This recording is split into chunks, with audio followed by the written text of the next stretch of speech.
and it was so fun. So fun. There was a lot of physical fighting, which I thought was kind of strange. The writing was so bloated. Ugh, I love this story. And for a book about accepting yourself, they sure did shame the one gay guy who was feminine.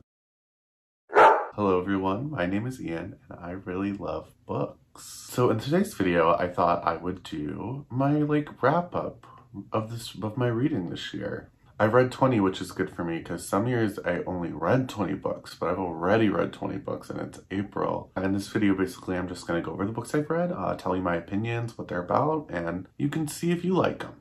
Maybe you'll get a recommendation, who knows? So I think it's good to do this early in the video. I would really appreciate a like and a subscribe, for you to ring that bell and to comment. It just really helps out with engagement and helps a small channel out a lot. If you'd like to, that would mean a lot to me, but you don't have to, of course. So yeah, thanks. First, we're gonna go over January. I read 2 books in January. So the first book I read in January is The Invisible Life of Addie LaRue. So this book is about a woman named Addie LaRue, who's growing up in 1714 France. In a desperate moment, she calls on the gods who come after dark and makes a deal with one of them, asking for her freedom, but it comes at a cost. The darkness tricks her that she'll be completely free, but everyone she meets will forget her right as she walks away. I have a few opinions on this. First, this took me like 2 years to read. I just finished it this year and I started it in 2020. Right when it came out. I was very excited because I love V.E. Schwab and I started reading the book physically. I actually think I prefer to listen to V.E. Schwab's books on audio because basically every time I read her books, she puts me in a reading slump because I think with her plots, the middle sags and I don't know where the story is going. But on audiobook, it's just a lot easier to listen to. So I probably should have just listened to this one on the audiobook at first, but I really did enjoy it. I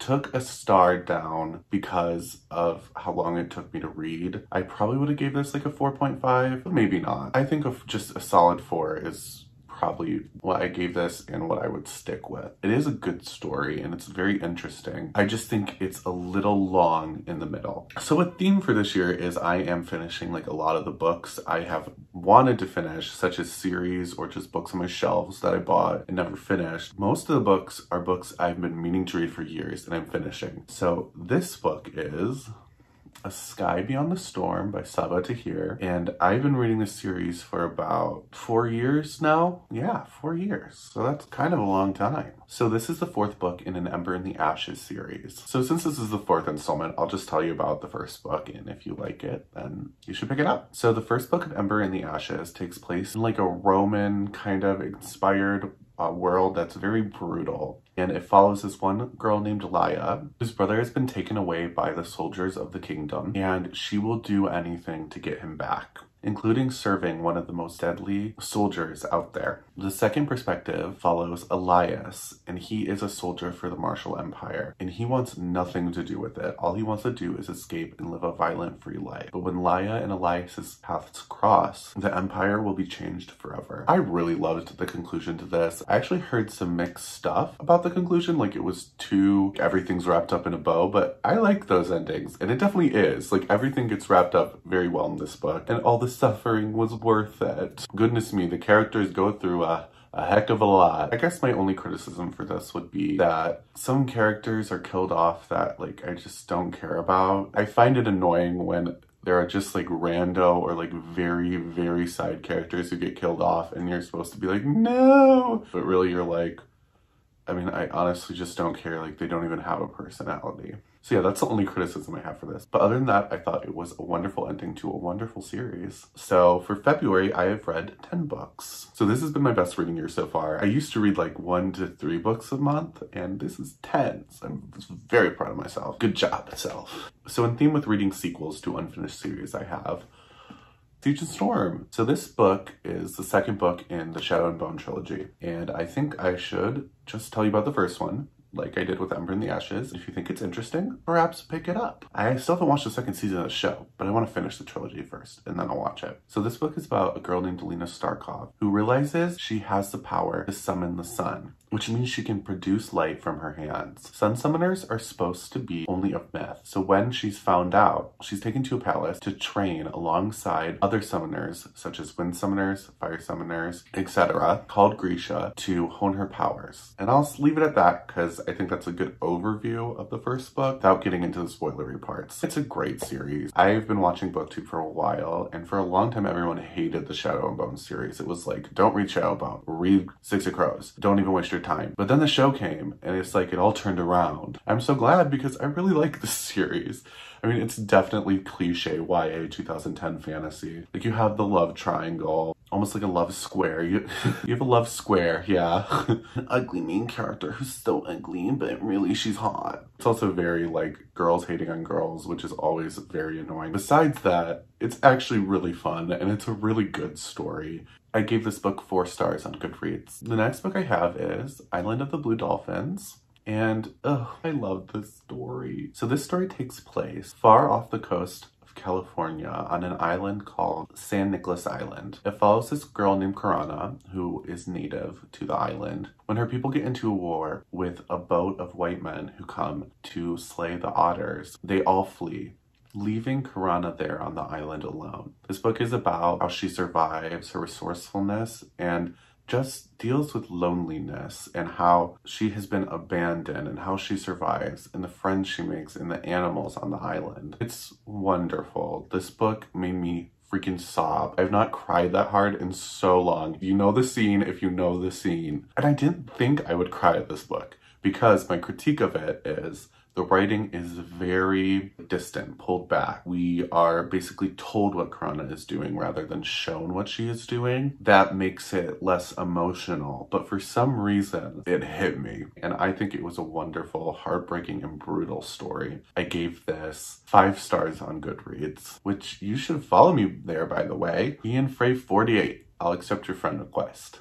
All right, time to ruffle some feathers. I'm nervous to talk about this book because I really didn't like it, and it is an extremely beloved and popular book. And that book is A Gentleman in Moscow. All right, let's talk about the summary. So this book is about a man named Count Alexander Rostov. He's placed under house arrest at this grand hotel called the Metropole Hotel near the Kremlin. And as he's stuck in this hotel, some of the most tumultuous years in Russia's history unfold around him. I've never struggled to read a book as much as I struggled to read A Gentleman in Moscow. And I feel bad saying that because I know it's beloved, but I'm gonna be honest. The writing was so bloated. The amount of description and monotonous things he would describe in intense detail and then go on a philosophical rant about.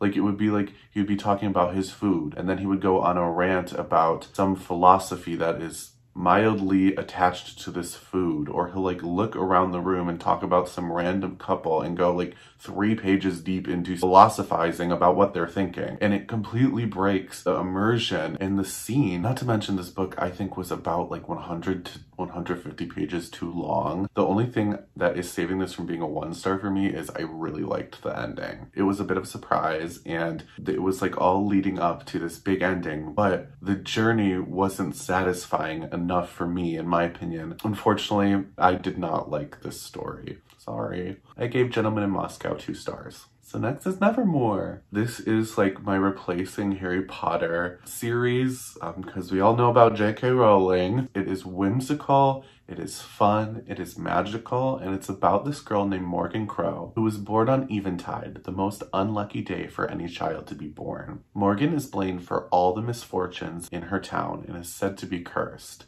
If that's not bad enough, she is supposedly supposed to die on her 11th birthday. But when her 11th birthday comes, an eccentric man named Jupiter North takes her away to the fantastic world of Nevermore, a place where magic and mysteries exist. And Morgan, in order to stay and become a member of the Society of Nevermore, must compete in trials to win a spot. And it was so fun. So fun. And the funny thing is, I had read about, I would say, a quarter of this before, and I really was not feeling it. But then I picked it up on audiobook and I loved it. Loved it, loved it, loved it. I don't really have anything bad to say about it. I gave it 5 stars, probably my favorite middle grade. So the next book I read is The Hate You Give by Angie Thomas. So this book is about 16-year-old Star Carter, who moves between 2 worlds. 1, the poor black neighborhood she lives in, and 2, the fancy suburban prep school she attends. The uneasy balance between these worlds ends when her childhood best friend is shot by the hands of a police officer while he was unarmed. This book is extremely powerful. Honestly, I would say this is a book that should be required reading. I think it's something that everyone needs to read at least once in their life. I gave it 5 stars. It was heartbreaking,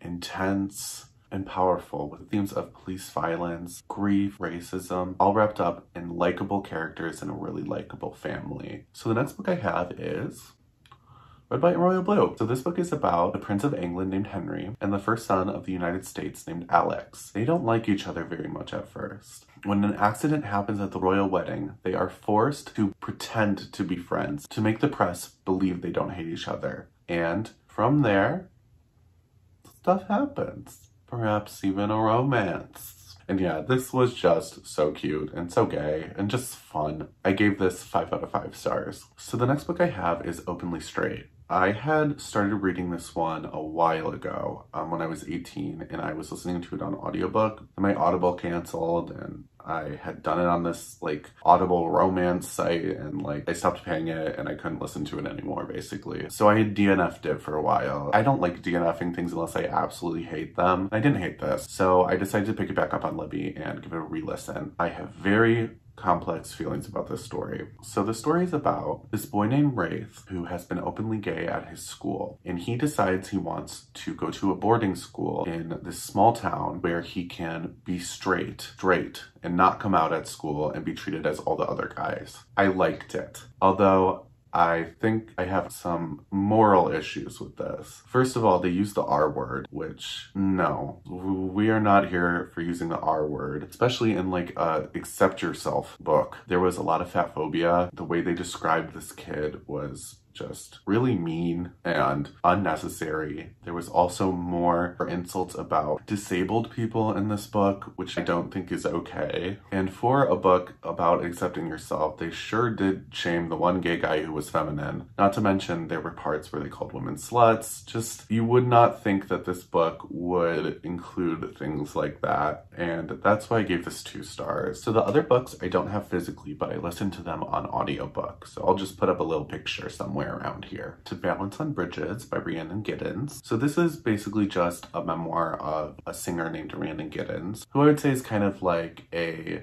folk Celtic singer. I really enjoyed it. It had a lot of good themes. She talked a lot about her race and how that impacted her growing up and getting into this industry. She talked a lot about how she got into this industry, her background, just interesting things. And I really enjoyed it. I give it 4 out of 5 stars. All right, so the next 2 books I have are picture books. I saw them on TikTok and they were read to me and I was like, I mean, I read them, like, I guess that counts. So I rated them. So the first one is Big Cat, Little Cat. This is a very sweet children's book about loss. It starts with an older cat and a little kitten is adopted. The older cat shows the little kitten around until the kitten grows bigger, and then the older cat passes away, and then a new cat is brought in, and cat does the same thing to this kitten. And I thought it was very good. The next one I have is Neither. So it's a metaphor for like just feeling othered or different, I think especially in your gender. So it's about these 2 sides. So there are like the chicks and the bunnies. And then there's this one who is both of them. And neither of them like this one. And they are pushed away out of this little society. And then eventually they find their clique of a bunch of other creatures who are neither this or that. And I thought it was really cute. A good children's story. So now into March, and I read 6 books in March. All right, so the first physical book I have that I read is Daisy Jones and the Six, and this was a reread because the show was coming out, and I love this book. This is the oral history of a fictional band called Daisy Jones and the Six, and how they became the biggest band in the world, and how after one tour, they broke up. It's just so good, so entertaining, deals with so many good themes. The characters come right off the page, and Taylor Jenkins Reid is one of my favorite authors as it is because she's just that good. I just adored this book. It's probably my favorite Taylor Jenkins Reid book. That being said, I did not like the show as much. I liked the show, but I did not love it like I loved the book. I think it was a bit dramaed up, Hollywoodifies. There was a lot of physical fighting, which I thought was kind of strange because there was none in the book. This was wonderful. It was a great to reread it. I tabbed it all up too. So the next two books I read are of the same series, and that is Blood Like Fate and Blood Like Magic. I am obsessed with these books, and I was not expecting to love them as much as I did. So this story takes place in Toronto and follows a girl named Voya, who lives with her family of witches. Voya has just come of age and must do a task in order to get her powers. And that task is she must destroy her first love or all of her family's magic will be gone forever. I loved this book. I gave it 5 stars. I just thought it was so much more than I was expecting. I was addicted. I thought it was so fun. I loved the family aspect. I thought the characters were incredible, and it just sucked me in, as well as the second book. I also love Lizelle Sam Mary's YouTube channel, so you should go check that out too. She does very good writing advice. I was just honestly blown away with this, and it's, I think, sorely underrated too. It's definitely not as popular as most of the books I talk about. So if you want an underrated treat, I would definitely check this book out. So the next few books I don't have physically, but I will also put up the picture. So the first one is Doll Bones by Holly Black. So Doll Bones is about these 3 kids who go on this adventure to find this supposedly haunted doll's grave and return her to it. It's really fun. The characters are really sweet and likable. I gave this book 4 out of 5 stars, although the miscommunication trope is very prevalent in this to an annoying degree. The next book I have is Wondersmith, which is the second book to the Nevermore series. I loved it, even more than the first one. I just highly recommend this series. And the last book for March is The Smell of Other People's Houses. This book is about these 4 teenagers in rural Alaska and kind of what they're going through and how all their stories interconnect at the end. I did not like this. I don't think I am the type of person who this book is meant for. It's very like hunter focused, and there's a lot of religious themes, and there's a sentence that says like the comfy Republican vibe of the place. So I don't really quite think this book was for me. Not to say it wasn't good. I think the writing was very good. If this sounds interesting to you, I think you should pick it up. But personally, I don't think I was a target audience for this one. I gave it 2 stars. And the last book I want to talk about is not one I've finished yet, but it's the only book I've been reading this month because I've been doing this. Hello, yes, YouTube takes up a lot of time. That book is Renegades by Marissa Meyer. I am very much enjoying my time with this. I am about 350 pages in, and so I only have like 150 pages left. So this book is about a world filled with superheroes. There are 2 sides, the anarchists and the renegades. The renegades being the supposed good guys and the anarchists being the supposed bad guys. We follow 2 perspectives. One of Nova, who wants to infiltrate the renegades and get revenge for her uncle who was killed by them. And Adrian, a part of the renegades but a lower rank, who doesn't go out on fights or anything. So he comes up with this alter ego called the Sentinel, where he goes and tries to save the city, being a vigilante hero basically. And it's just really fun. I'm having a great time with this so far. I'm probably going to give this one a 4 stars, but we'll see where it goes when it ends. So that is all I have for today. That's my reading wrap up for the last 4 months. I feel like I've read some great books this year and I'm excited to read more. I just posted my TBR for the year, so if you want to go see that, I will put a little thing on the screen and link it down below for you. Please subscribe and like if you want to, and comment and ring that bell. It really does help out a small channel, and I'm having a lot of fun and I want to be able to keep doing this. So yeah, it would really mean a lot to me. And I think that's about all. Thank you so much for watching, and I'll see you guys in the next video. Bye-bye.